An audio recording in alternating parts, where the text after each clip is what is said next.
Welcome into episode 481 of the Skate Podcast. I am Brian D. Felice, joined by Bridget Prue and Scott McLaughlin. And Bridget and Scott, it is kind of interesting that this episode number is the 81st in the 400s because Michael Eyssimont, the newest Boston Bruin to wear number 81, probably the first since Phil Kessel, right? Ooh, good question. I have not looked that up, but I'm trying to think. What number did Jared Tenorti wear? 84, I want to say, Oh, but I okay. could be wrong about that. I knew he was like 80 I something. think it was 84. But we can fact check that as we go along. But Michael Eyssimont was an instrumental part of a Bruins preseason comeback. I'll reserve the rest of the commentary on him for later because one of you guys will talk about him. But fun preseason game. Obviously, preseason's preseason. Scott, you were at a concert. Hope you had fun with that. But you watched it this morning. Bridget and I watched it live last night. But it was as entertaining as preseason games can be. It was, and just before we go further, there have actually been 3 81s between Phil Kessel and Mikey Eyssimont. Can I try to guess one? I think I just thought of one, maybe. Sure, go for it. Anton Bleed. That is one. And there's 2 more. Yeah, the other 2 are notable players, but neither one was here long. Can you give me a year? One was in 2010 and one was in 2023.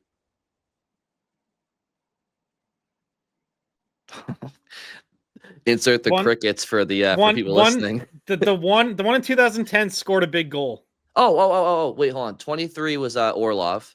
23 was Orlov, yep. And then you said 2010. Oh, was it Miroslav Shatan? Yep, there you go. Wow. So he took Phil's number right away. Yeah, he was like, "See ya, kid, get out." Unreal. Wow. Well, that's like Blumel, and I'm watching him wear 13, and it's like, oh, Coyle, nope. Right. And Mittelstadt took Frederick's number right away, and Yep. New wave of players. All right, guys. So let's go to who wants to go first, Bridget or Scott? I'll go first because we already touched on him, and my opening shift is about Mikey Eyssimont, who we've talked about obviously a little bit at times, but probably haven't done too much of a deep dive on, and I don't really think anyone has because he's not the most interesting of the additions. He's not a prospect trying to break through, but he is going to be an important part of this team. He's going to have a role, whether it's fourth line, third line, rotating in and out, maybe if he's the 13th forward, but I think it's pretty clear he's going to be a regular to start off. This is a guy who's played a lot of NHL games, 77 games last year, 81 the year before. Most of his career spent in Tampa last year, got traded, ended up in Seattle.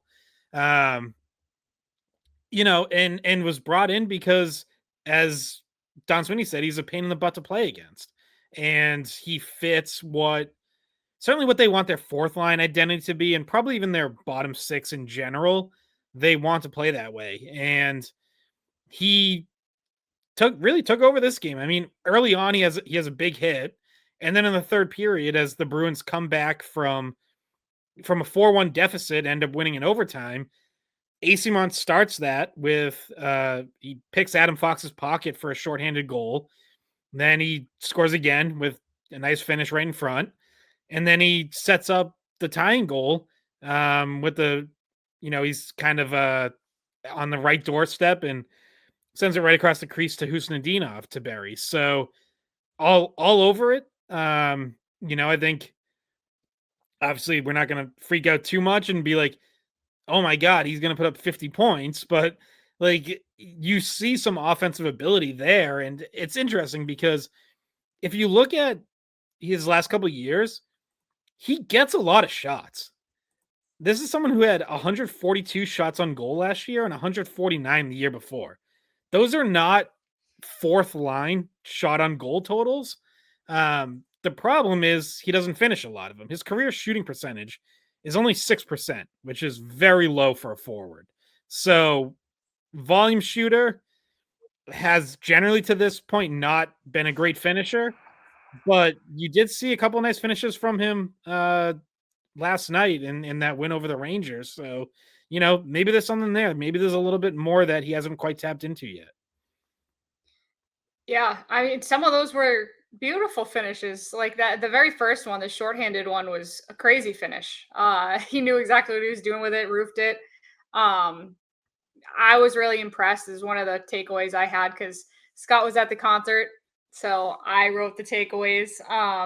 And I framed it where it was more about the fourth line in general. Like, can the fourth line, like, it just this popped into my head while I was watching it. Like, can the fourth line actually provide real depth scoring this year for the Bruins? Because last year we talked about it. Johnny Beecher had 3 goals. Mark Haslick had 5 goals. I'm not even sure what Kepke had. There was just not a lot of scoring coming from the fourth line. And then you see Eyssimont do this, 2 goals and an assist in the third period, be impactful, help change the momentum of the game. That's what you want from a fourth liner. And he made a big hit too. So he's got that tough to play against, pain in the butt to play against kind of label. But if he's got skills like that, and if he can help change the momentum with shorthanded goals or with big hits, then he could be quite a bit of a step up from the personnel that you lost on that line. Like Kepke was a good player, but this is a totally different style. And if he can score more, then and impact the game a little bit more with his physicality, that's an upgrade. Yeah, and Bridget, quickly before you go into your opening shift, I just want to plug that at the end of this episode of us talking, you'll hear Scott sit down with Casey Mittelstadt in a one-on-one interview, and that will be the second half of this episode. So stay tuned for that. Just quickly on Eyssimont, and I also see the ability for him, and he proved this last night. He can play with skilled players, and not every fourth line designated individual has that transferable skill set. So I also see the ability for him to maybe move up in the lineup at different times if the Bruins need it. If they need somebody who will be a physical presence and a relentless forechecker to open up time and space for somebody that has more of an offensive mindset. I think that's good versatility, right? And Lord knows that the Bruins have plenty of bottom 6 options, so they could have a fourth line theoretically on any given night that doesn't have Eyssimont if he's, say, in a third line role next to Mittelstadt for all we know, like, and somebody else. So yeah, he certainly in my eyes has won a job on this team if he hadn't already, just based off reputation and what the Bruins expected of him in camp. But you couple his performance with struggles from some other people we'll get into, I think he's a clear cut candidate to be on this team to start the year, as he should be. Yeah, agreed. And then I guess I'll go to my opening shift then, because this is another player that I think is making a strong case for themselves and is close to, if not already done enough to make the team. And that's Mate Blumel through his first 2 preseason games. I thought he's looked great. I thought he's looked like one of the hardest working players out there. He had a goal in the second preseason game. It was the first goal of the game. What I think he brings that they really want, and why they see him in their lineup and they can really picture it at this point, is because of his shot mentality. And not only is he just always ready to shoot, like he's finding that's easier said than done, right? Like, but you also have to put yourself in a position where the pass can get through. Like you have to put yourself in areas where people can get you the puck, where you can get off a decent shot. So he's got a good one-timer. And I just think he's worked hard enough, shown he's physical enough, and is doing exactly what they told him he needs to do to get a spot on the team. And I think that not only do I think he'll get a spot on the team, I think he's not going to be a fourth line guy. I think he'll be a middle 6 guy. So he's going to jump over that kind of, usually when you think of an AHL jump, you think AHL the fourth line. but that's not the kind of skill set that he has. And I think that he could even end up on the second line. Like, I'm not sure, but I feel like he's certainly been one of their better players so far. And he's made a better case for himself than, say, Fabian Lysell, who we've kind of had that conversation about before. Like, oh, well, he'll have to jump right into the middle six rather than a fourth line role. I think he's done more than Patra at this point as well. Beecher, like you mentioned. So, yeah, I really do think that he has an inside track to a spot in Boston. I think he probably does too. And I've mostly liked what I've seen so far. It is just worth pointing out he also had a very costly turnover in this game that led to a shorthanded goal against. So, it's a tough turnover, though. I mean, that's a puck that's in his feet on the wall he's turning. It is, but hey, that's NHL speed. Like, you got to figure out a way to keep that puck in the zone, tie it up, and not give a 2-on-1 away the other way. So, just worth mentioning. Like, if he's on the team, he's probably on the second power play unit, so he's gonna be in positions to be handling pucks against NHL PKs. And yeah, like, it's not always going to be clean. You just got to figure out a way to not have that go the other way. Mm-hmm. Nope, it's a fair criticism. I think what's interesting about him is he plays a lot of right wing, but he's a left-handed shot. So to me, you look at the Bruins depth chart and you say, well, he's not going to be your first line right wing because you got David Pastrnak, right? So that means he has to be middle six, to Bridget's point, which I think regardless of where he plays, left wing, right wing, you're talking about a middle six guy on this Bruins team. But the fact that he's a left-handed shot means that there is the possibility that maybe he gets looks on lines you might not expect on the left side for miscellaneous games for one reason or the other. And I do expect him to get power play time. So to kind of blend your opening shifts together, I just think those two players, Eyssimont and Blumel, I do think that based on how they've played, based on the usage we've seen in training camp practices and preseason games to this point, you're seeing where the Bruins see those players, right? And the Bruins are off today on Wednesday, and they're going to hit the ice again tomorrow. And I think that's going to be an interesting practice because now you're going to start to see lines that have a purpose, right? Like early in training camp, you throw shit at a wall because you just want to see different guys with different guys. But I think now you're going to start to see a more focused, purposeful line combinations in practice. So that's going to be interesting to follow tomorrow.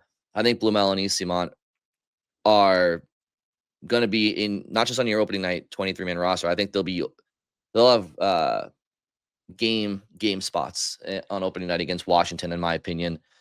And I want this episode to be a lot about how this team might be shaping up because now we're midway through camp just about, and now we're starting to see who's winning what spots, who's potentially losing spots, and that'll be fun to talk about. But before we do, my opening shift has to do with Nikita Zadorov because obviously it was a very, very funny, lighthearted preseason moment that got a lot of views from hockey fans just around the league. It's preseason hockey for your team. It's interesting because you're trying to see who's going to take advantage of opportunity, who's going to flounder in opportunities. But for the other 31 teams around the league, Bruins fans aren't paying attention, just like other fans aren't paying attention to the Bruins. So fun viral moments like this can be good fun. And Zadorov obviously gets the overtime winner. And after a minute 40 shift, I think the gate was right there to leave the ice, and he pulled the old Matthew Tkachuk and just headed for the showers. I think Tkachuk's was a little bit more big time because it was kind of the first time someone did it, and it was a playoff game, conference final playoff game, actually, I think, against Carolina. But nonetheless, made for a funny moment. What'd you guys make of that? It was great. It's like that's such a perfect preseason overtime winner celebration. Like it would be great in the regular season too, but because like when Tkachuk did it, there was still like some celebrating with teammates and like obviously like it's a playoff game, so obviously there's more emotion in that. Zadorov just being like completely emotionless. It was like, like all the reactions too, where it's just like, my work's done here, time to go home. Like, just very, very businessman like clock out, boom, day's over, gonna get a drink, see ya. Yeah, it made me laugh. Like right away, I was like, "Where is he going? Like, what is this?" Because you want to know what the funny part too was? Leschmelis went over to like give him a high five, and he just went like this young kid like right out of college trying to go celebrate with him, and then he realizes he's walking out of the rink and he looks all confused. I don't know if you noticed that. Like off to the side, it's just looking very confused. Yeah, And it's like, do I follow him? Do I wait out here? Like, when he walked right by Yeah. DiPietro too, he didn't even acknowledge DiPietro. It was yeah. just Well, funny. and then, but you know what's weird is, so at some point after that, Zadorov did come back on the ice, because did. then like when they cut back to like the team, you know, all kind of like high-fiving each other and then leaving as a team, Zadorov was with the group. So at some point he did actually come back on the ice, and I was like, did he come back down the same tunnel? Did he kind of go for a walk and come out by the bench? Who knows? Did he realize no one followed him and then went back to see what was going on? Yeah. So I thought that was funny. And, you know, it kind of begs the question is, and I know it's a funny moment. It's a viral moment. It's funny, all that stuff. But again, I have to bring this up because it is a year where the Bruins are one of two teams in the NHL right now to enter the season without a captain.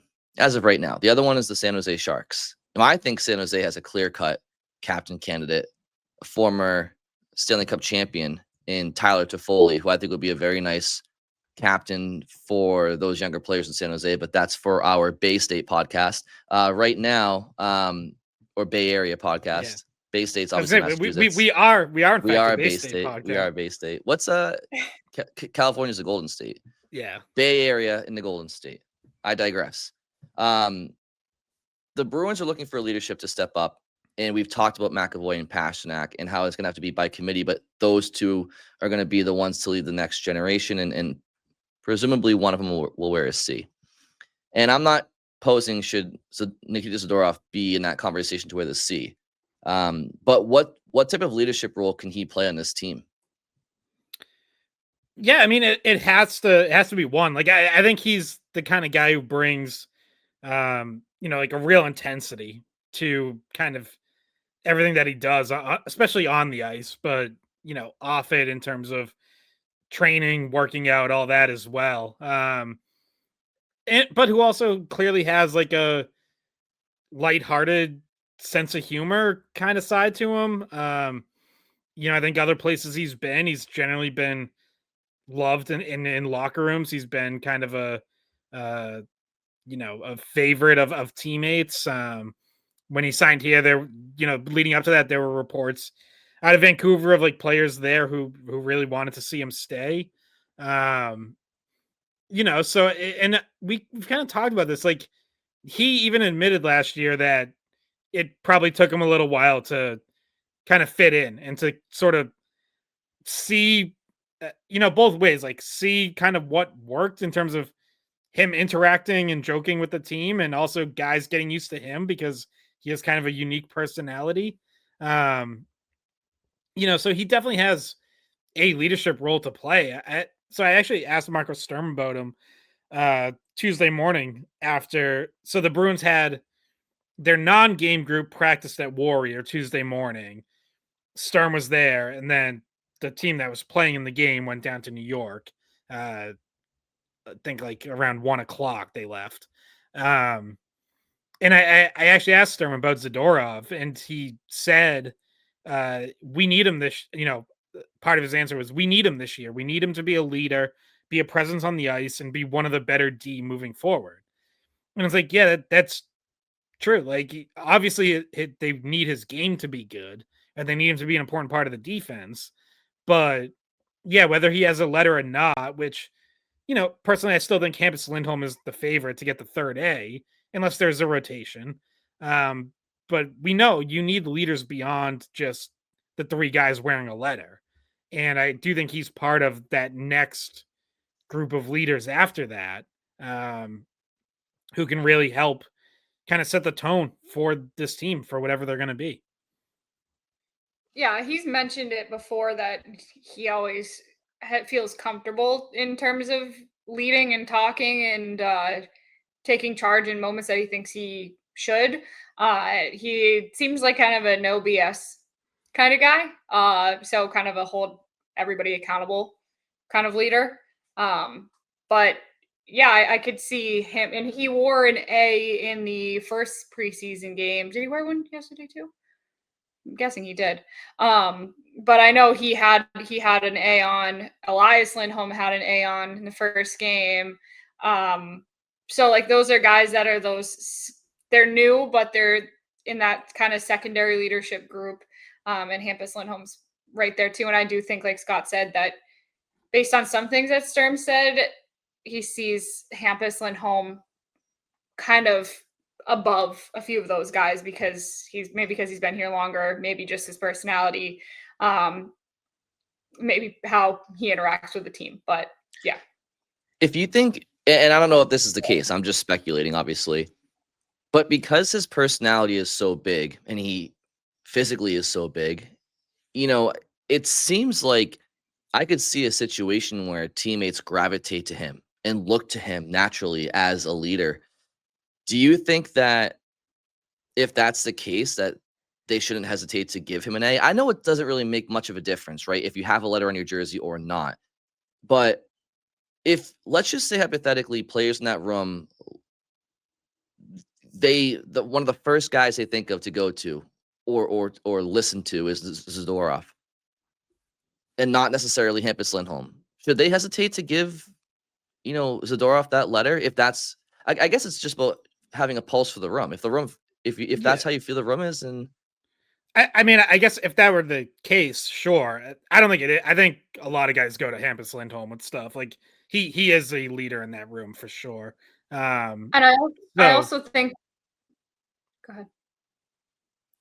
No, I was just saying. So like I don't think that's like I don't know that there's really many other than like the Russian guys, like Kusnedinov might for sure, and I think Merkelov's from the same town as Zadorov.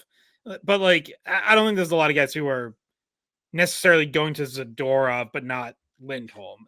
You know what I mean? But like, I do. But again, like, it is also Arvidsson, Mitten. These guys weren't there. A lot of these guys haven't even played with Lindholm.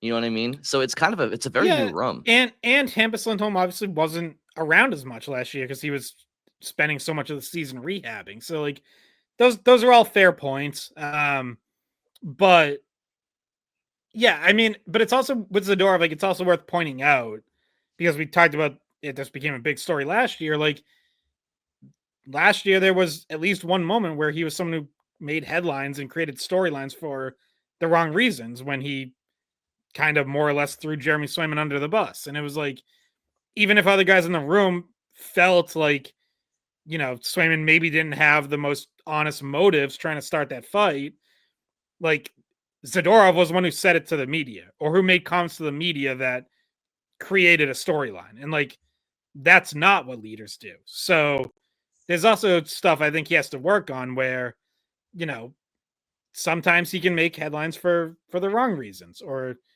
create stories where there previously might not have been a story. And like, that's something to watch. He speaks his mind, which we in the media appreciate, but this is someone who has made headlines with stuff he said before, including last season here. I'm for it. Yeah, I'm absolutely for it. I'm just saying, like, if you're on the team, is that someone you want having a letter? I mean, maybe like if you think what he's saying is the truth, but it's also, I think there's guys who maybe don't want to have Zadorov say something, then they get asked about it the next day, and now there's this whole news cycle. Yeah, and I'm certainly not trying to turn this into Lindholm versus Zadorov. It's just more of an observation. Like you look at the roster right now, and so many of the players haven't played with any of the Bruins, current leadership regime. I mean, like I said, Tanner Jeannot, Victor Arvidsson, Blumel, Minton Mittelstadt came in late last year. Eyssimont, Corrali, who it's his second tour in Boston, right? But he hasn't played with anybody besides McAvoy and Pasternak before. Jordan Harris is a new guy. So it's just I'm just saying it's such a new group. I'm just curious if new leaders emerge or if they just end up going with leaders that were or leaders that should be. Yeah, and my last thought on this is that like you mentioned, the Bruins are one of the only teams without a captain going into the season. One thing that stuck out from the second preseason game against the Rangers is that the Rangers are in a very, very similar situation to the Bruins. They missed the playoffs. They have a new coach. They had turnover. They decided to name a new captain before the season started because they thought it was important. And they named a captain who wasn't there at the beginning of last season, which was JT Miller. So the Bruins took the philosophy that it was better to see how everyone interacts, watch it all play out, see if a captain emerges, an obvious captain emerges, rather than looking at the room, picking a guy and saying, well, we really just feel like we need to have this one leader before the season. They are going the opposite way, and they're saying, we want to see how everyone can contribute to the leadership. And, if a captain emerges, they emerge, but give the new coach and the new group a chance to kind of see where the dynamics land. Yeah, and it's it's a little different because, like, obviously with the Bruins, we're all pretty sure it's between two guys. So really, you're seeing which one of, as it relates to the C, which one of Pastrnak or McAvoy emerges as like the true captain. And then the debate about who gets the third A, or the third letter, is a little different. And like, again, I do think it's possible that it rotates, which could definitely include Zadorov because he's already worn it for preseason. So it could be, Hampus Lindholm 1 game or 1 week or however they decide to do it. Zadorov, maybe Elias Lindholm gets in that mix. Like, there's a couple guys there who it could rotate through. I mean, I think they used to do it that Chris Kelly was an assistant captain either at home or on the road, and then somebody else was the third assistant captain. This is back when it was obviously Chara, Bergeron, Chara C, Bergeron A, and then the second A would go to Chris Kelly for half the games, and then I forget who else it would have been. Maybe Krejci. I don't really remember. I think it was Krejci, yeah. Yeah. Okay. So there's definitely things to talk about from the game itself. I think that let's talk about a couple of negatives for sure, because you go down 4-1 in the game after losing to Washington 5-2 in the first preseason game. And obviously it's a mixed bag full of players for both teams in both games. Neither Washington, New York, or Boston have really iced, even half a full lineup really. Well, maybe in the first game Boston did. But in any event, in both games, the Bruins scored first. In both games, the Bruins relinquished the lead right away. In, I think, just about the next shift. That's also a theme that was the case last year. Now, I don't want to draw a direct correlation because it is preseason and Marco Sturm is implementing new systems, and it truly is a different lineup every night. I mean, you got more than half AHL guys and some NHL guys sprinkled in. Still a habit that they gotta nip in the bud. And then also you go down 4-1. There was some costly self-inflicted wounds. I think Victor Soderstrom once again with a bit of a pizza that up the middle, I think, and that gets turned over into a goal. You can fault Mark Kaslik for not receiving that puck as well. Additionally, and Johnny Beecher had a gross turn away at the defensive blue line. And then overall, I would just say a lot of grade A's for New York, right? Like, you're looking at the scoreboard, it's 4-1, and New York only has like 19 shots, 20 shots or something. But it just seems like when it rains, it pours on Boston defensively. Obviously, I kind of want to reserve judgment for the regular season with their full arsenal of players, but those are just some negatives that I picked up on early in the preseason so far. Yeah, like the Johnny Beecher turnover, it's like that shouldn't happen no matter what. Like, I don't really care what system you're playing. You're trying to exit your own zone. Like, you got to take care of that puck. Or if you don't have a play, like, just flip it out. But you got to get that puck out. He gets caught kind of, trying to skate with it, trying to make a play, but there's just too much traffic around him, and he gets it taken away. The Victor Soderstrom one, if it happened once, you could like maybe be like, oh, I wonder if that's a system thing where, maybe he just didn't quite know where the center was, or maybe even the center wasn't quite exactly where he was supposed to be. But it's now happened 2 games in a row. The first game he fired a pass right through Elias Lindholm's legs into the slot. This one it hits, it's in Mark Kastelik's skates. It kind of handcuffs him, like you said, like he couldn't control it. And so that you look at, it's like, well, all right, 2 games in a row. It's kind of hard for me to think like, oh, maybe that's just a system thing. It's like maybe Victor Soderstrom just isn't making good decisions under pressure and isn't making good passes, isn't executing. So, I think he was a player who was already down after the first preseason game in that battle for 7th defenseman. And, once again, I think probably did not help his case. Jordan Harris and Mike Callahan, 2 other cans for that job, both played in this game. That Jordan Harris played pretty well. He had an assist on, was that the 4-3 goal, I think? Eyssimont second. So, he looked involved. I thought he looked pretty good out there. So, I think he was the favorite anyways for that job, and that probably hasn't changed in my mind. Yeah, and on the Soderstrom thing, it seems like it's the pace of the NHL is something that he's not used to anymore because he went over and he played in Sweden. So I'm wondering if his decision to not play in the AHL, not stay over in in the pipeline of the NHL, the traditional pipeline of the NHL, he took himself away. He played somewhere that it just didn't prepare him for this opportunity. I don't know, that popped into my head. Maybe that's just not something that happened to him when he was over there playing in Sweden. Maybe the competition level was a drop off. And so therefore when he's faced with NHL competition, he's making more mistakes than he normally would. Well, and I think that was kind of the main issue why he went overseas in the first place. I wish I could remember. I think it was in Daily Faceoff.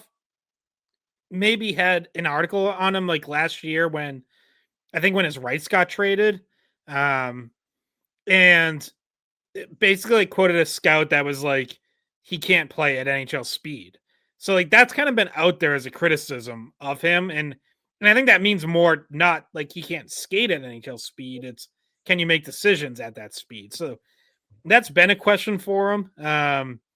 And certainly just based on 2 preseason games, I would say it's fair to say that remains a question.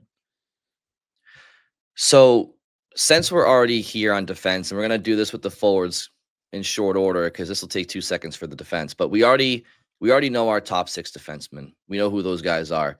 And now it's about, so who's going to be the 7th defenseman for the Bruins? And Scott, you touched on it. Jordan Harris is the leader in the clubhouse, probably heading into camp, probably has stayed that way. You mentioned his assists against the Rangers and just, activating well in the offensive zone.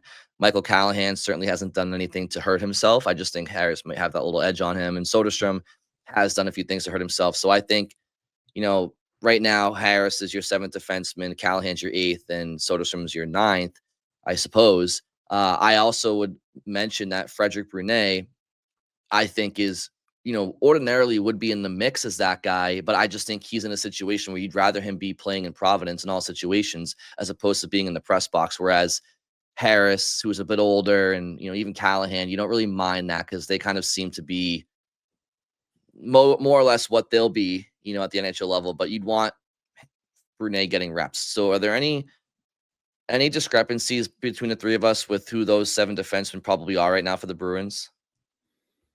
No, I think that's exactly it. And yeah, like Brunet, it's like, I don't know where you'd rank him, like, 1 through 10, 15, like if you're just ranking defensemen in the organization right now. But I think if he gets off to a good start in Providence and his season's going well down there, like you could absolutely see a situation, second half of the year where, say there's an injury on your blue line and Brunet jumps ahead of, a Harris, Callahan, whoever, even if Harris has been in the NHL as that 7th D and has played some games, like I could see Brunet if he has a good year of development going, and is playing well, like kind of just jump the line. And if you need someone who's going to play in the NHL every night for say 5 to 10 games, like he gets that look. Like I could see that happening this year. Yeah, because the main point is that he still needs the ice time to develop. And so if he's not going to be getting any reps developing, then there's no point in having him as the guy that's sitting, at least once every other game, probably more than that. So, yeah, I'm in agreement, Brian. I think that seems like the way that the seventh defenseman race is shaping up.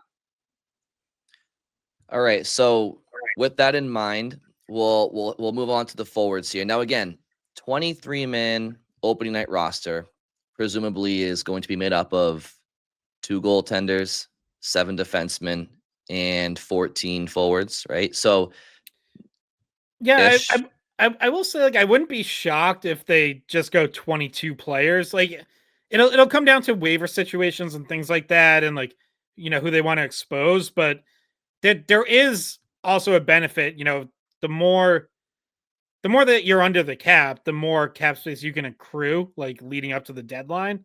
So there could be a small benefit to going with 22 if there's only like 22 players you think are worth having around, or if that 23rd guy is someone you can either send to Providence without waivers, or you're confident they're going to clear waivers. Good point, and good to know.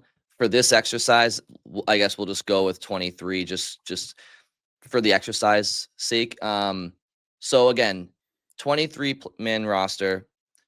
You'll have 2 goalies, 7 defensemen, and 14 forwards. Of course, a game lineup is 20 players, right? So it's 2 goalies, 12 forwards, ideally, and 6 defensemen.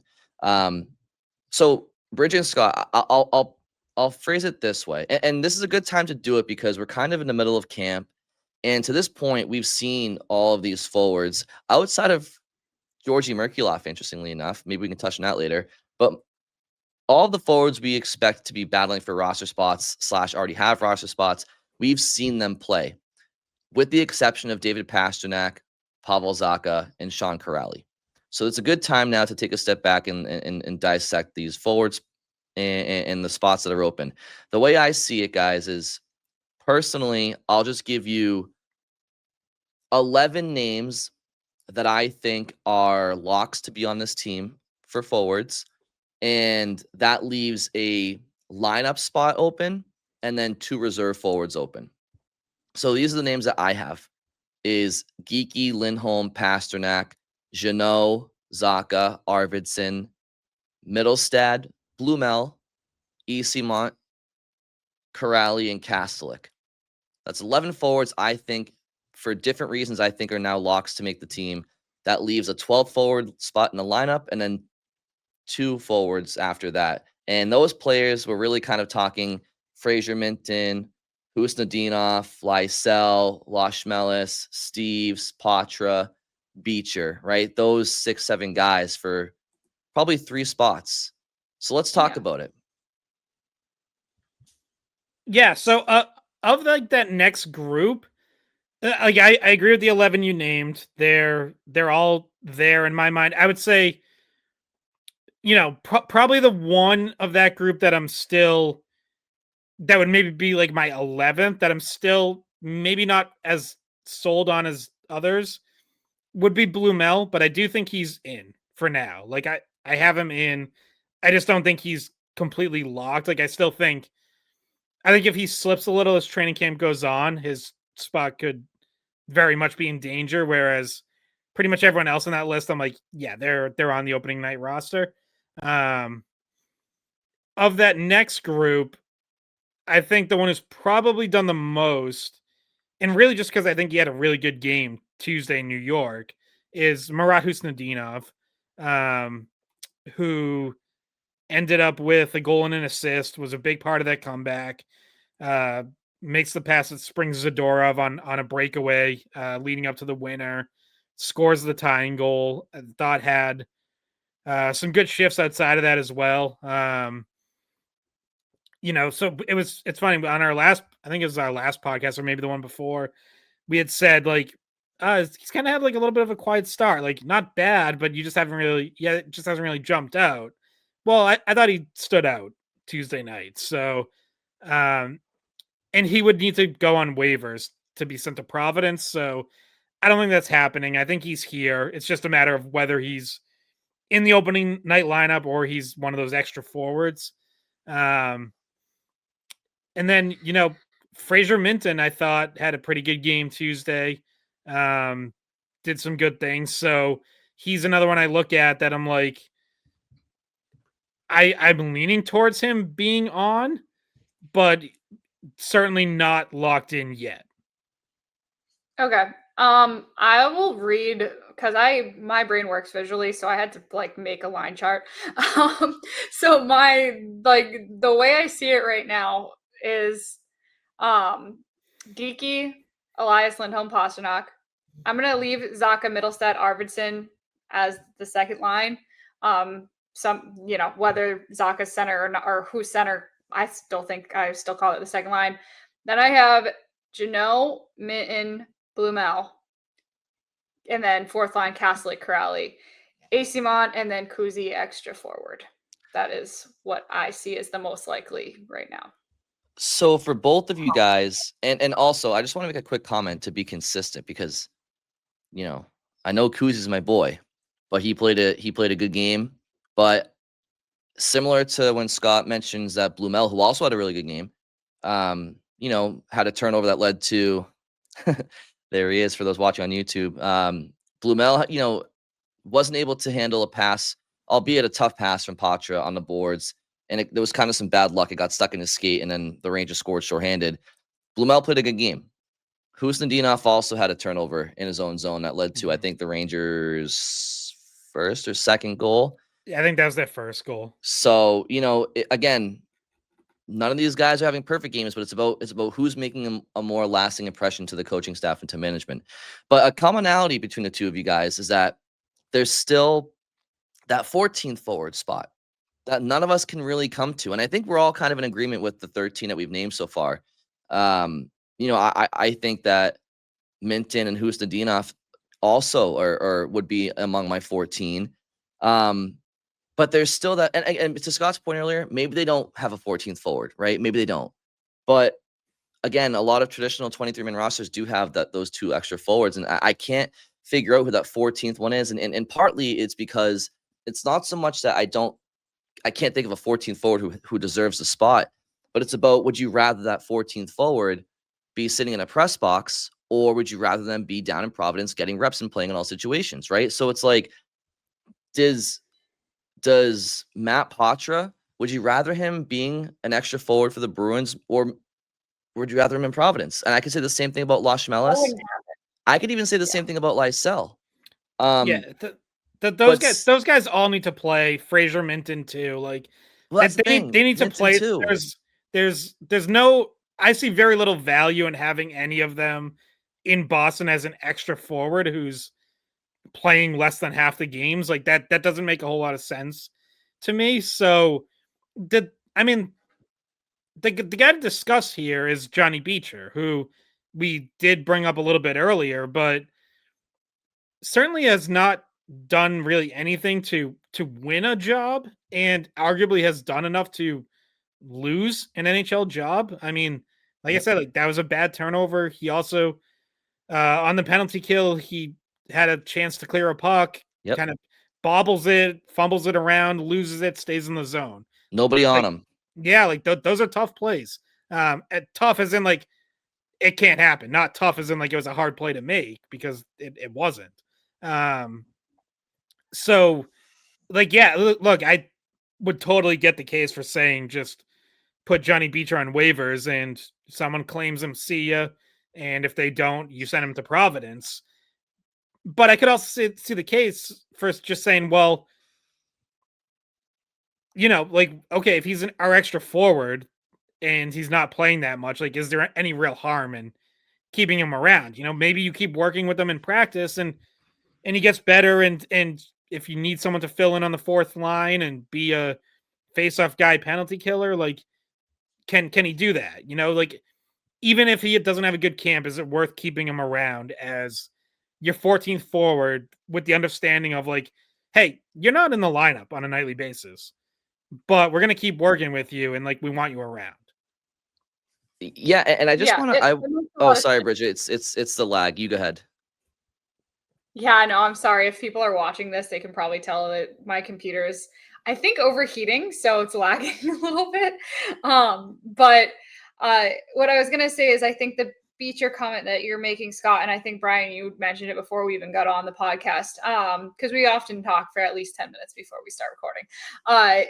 That Beecher might make sense as the second extra forward, if you will, or one of the extra forwards, because you're not really worried about like stunting his development by not getting him playing time. I just think he's at a different point in his career than someone like Potter and Lysell and Mitten.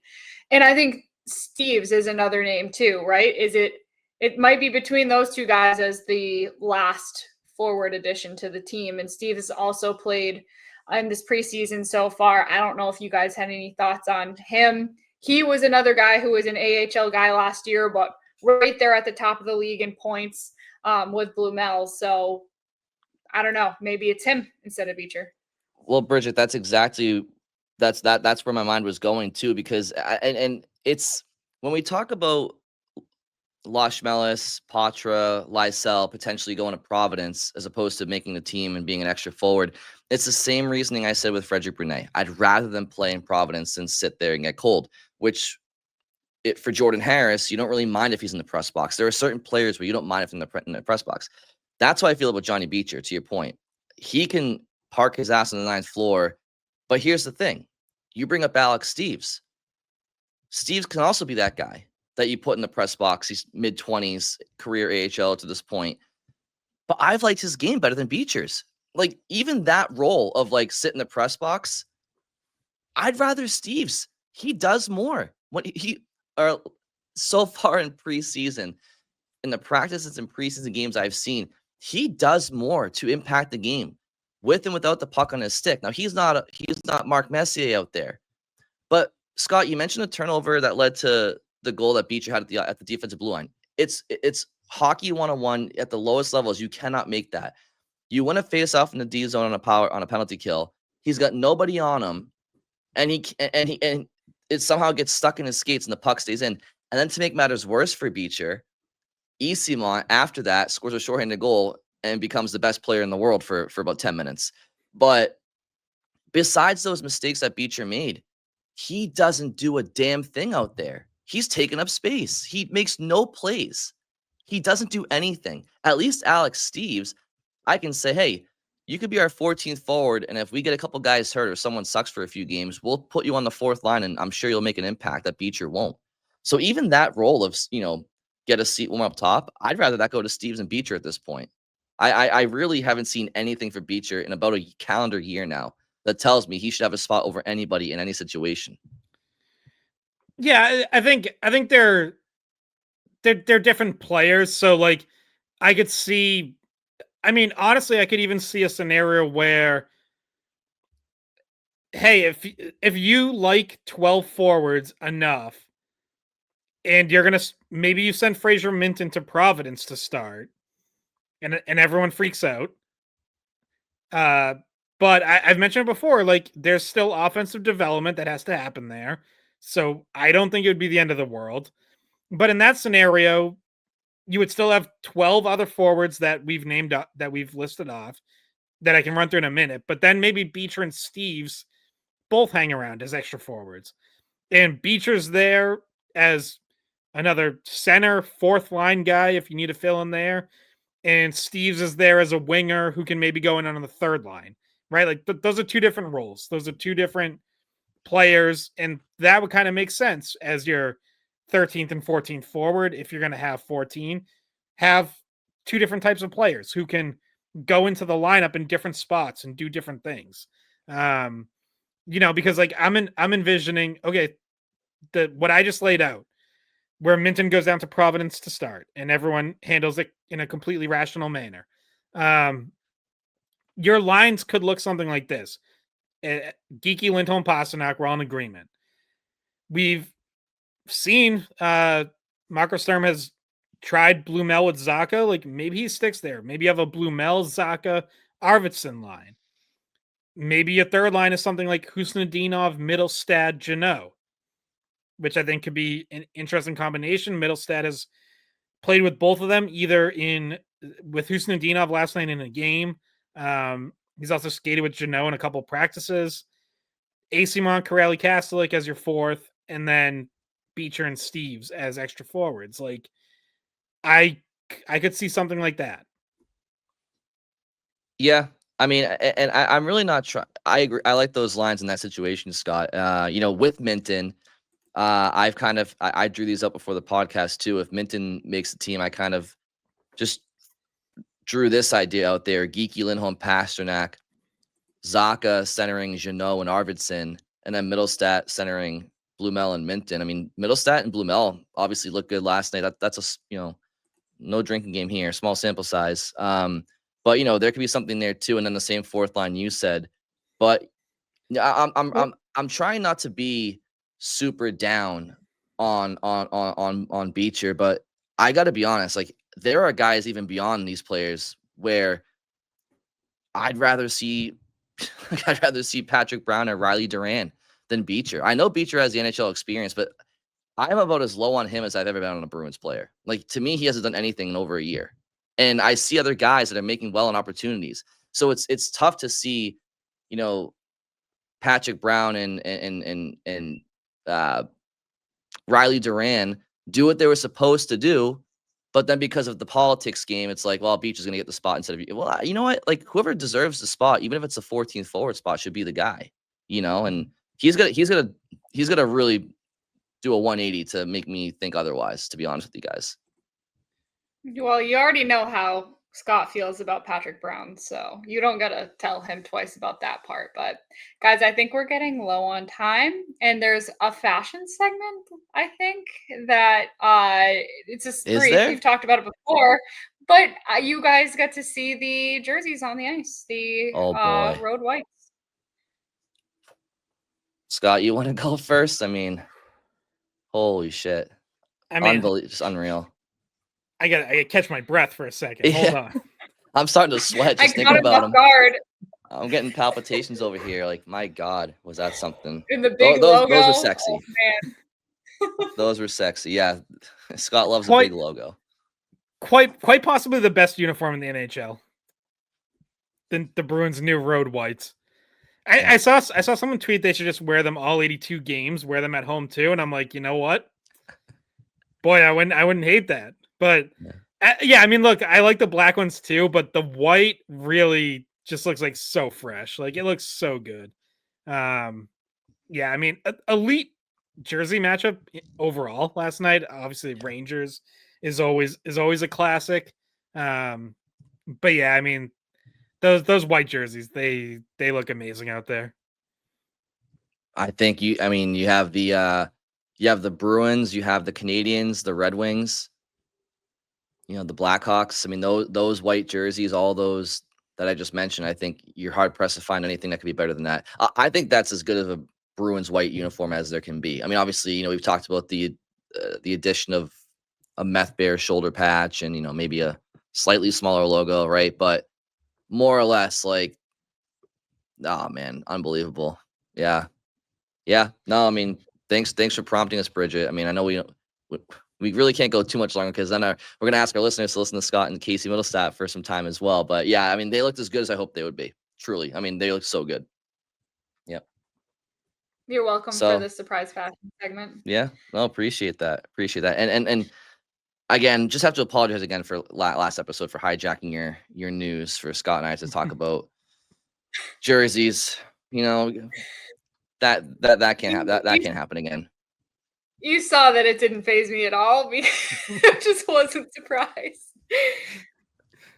Yeah. Got a lot of, by the way, I will say, I got a lot of really nice feedback, comments from people who congratulated me on that, by the way. Some BU people, some BU fans, some colleagues of ours in the Bruins media, some coworkers and colleagues from the college hockey side of things. So thank you if you reached out and said, congrats. And So I'll see some of you, I guess, at Aganis. It sounds like a lot of people are planning on being there this season. So I'm excited. Friday is the first broadcast, like I mentioned, and we're getting ready, prepping all day today to get underway. I can't wait for college hockey. I'm always excited, but I think I'm especially excited for this season. Like, obviously, Hagen's being over at BC is a big part of it, along with all the other Bruins prospects. There, like being able to watch them, and then the BU is going to be really good. They're number 2 in like all these preseason national polls, number 1 in the Hockey East coaches poll for the conference. I think they're going to have just a really good team, like possibly the deepest that they've had under Jay Pandolfo. I think I saw.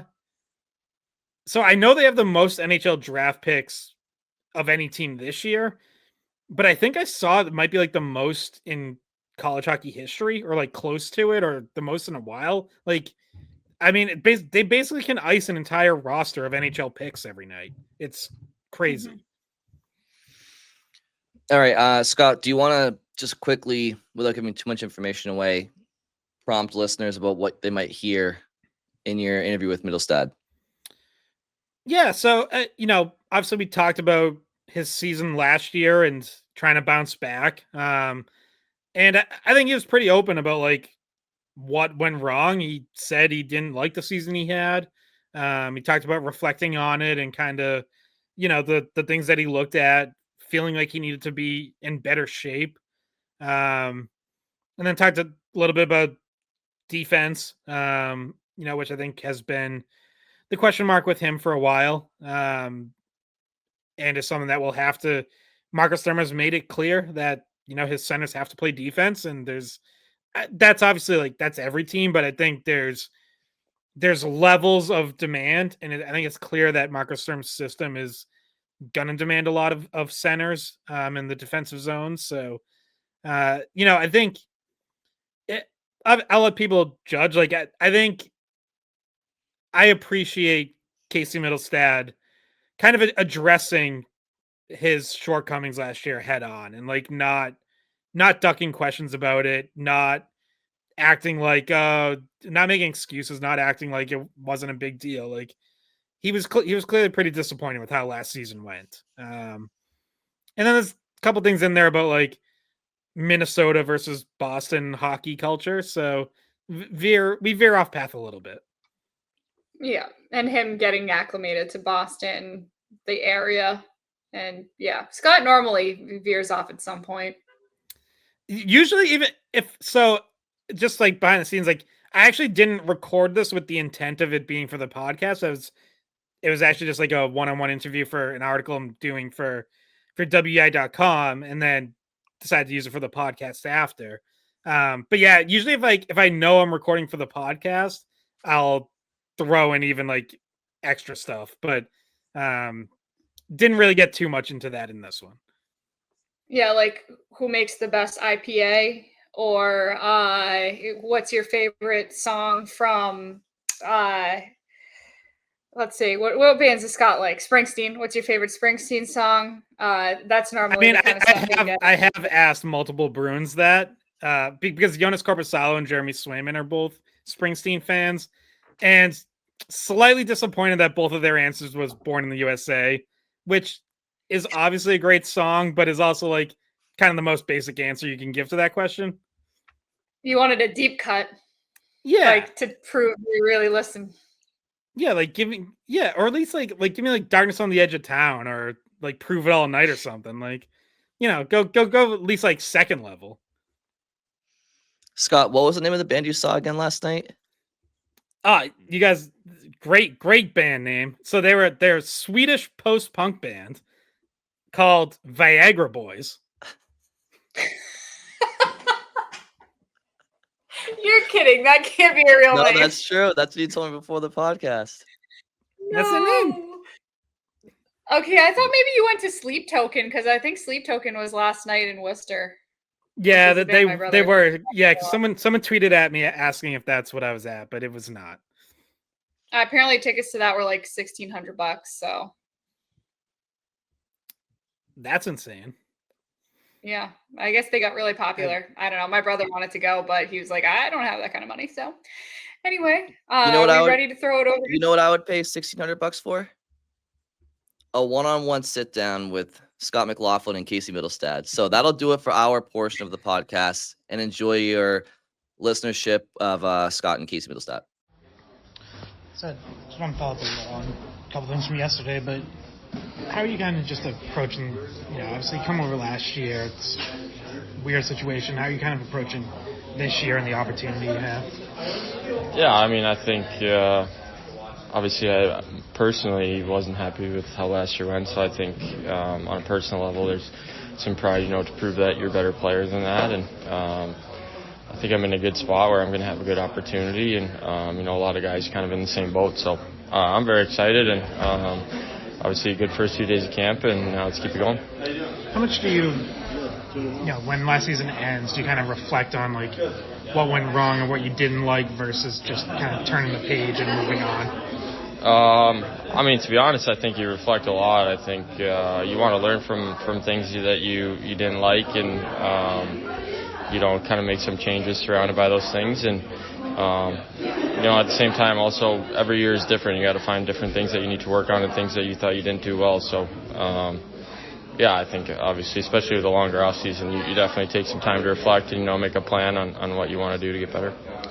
What kind of things did you identify that you wanted to improve? I think a big thing for me last year was probably just, my body, making sure I'm getting stronger and, strong enough to kind of maintain how I want to play throughout the whole year. And,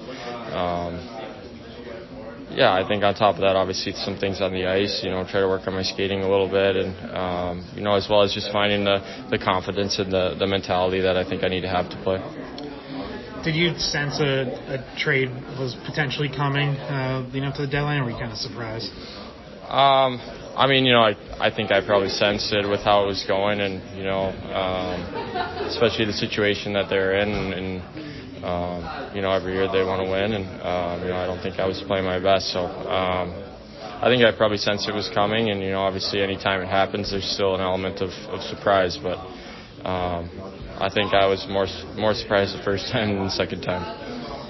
When you think back to your better seasons in Buffalo, when you were approaching 60 points, can you kind of remember what felt good, like things that you want to get back to? Yeah, for sure. I think a big element of it for me is just winning battles, and I think that goes back to the work in the weight room and the strength side of it, and at the same time, I think when I can slow the game down a little bit for myself and, play with the puck on my stick, I think that's when I'm at my best. So those are probably the two main areas of focus and, things that I think I do well when I'm playing well. I think yesterday we talked a little bit about the defensive side and, what Marco wants out of centers. How do you feel you've grown defensively, or what do you, feel you still need to kind of work on there? Yeah, I think obviously it's a big part of the game, and I think for me when I'm playing well and making plays with the puck, I think I'm better defensively. I don't even know how that really makes sense, but just trusting my instincts. I think I have really good instincts, and it's just a matter of trusting them and playing fast and making reads and getting to them. When you look at, or if you do look at the lineup, I mean, do you care? Do you think about second line, third line, where you're going to start out? To be honest, no. I think I've been to enough camps now where I try not to read into it, and I just want to go play. I think if I go play well and control the things that I can control, then I think things will work out. This summer, was that mostly spent back home in Minnesota? Yeah, pretty much. Yeah, pretty much all of it. Do you have a same group you're always with there? Yeah, I mean, there's a bunch of different places around Minnesota. I kind of jump around skating wise, but same group. Pretty overall, I guess I would say same group most days, and it's been fun. Obviously, it's a good spot to train. There's so many players, so it works out well. Have you been able to get any more acclimated with Boston? I'm finding my way. I mean, I got a dog and a fiance, so we spend a lot of time walking, which honestly works out well. So, I'm finding my way around, especially around Charlestown. I think I got conquer Charlestown, and then we'll conquer the rest. Because I know Boston, Minnesota, like always mentions kind of the two hockey hotbeds. Have you been able to notice any similarities, differences in terms of like hockey culture?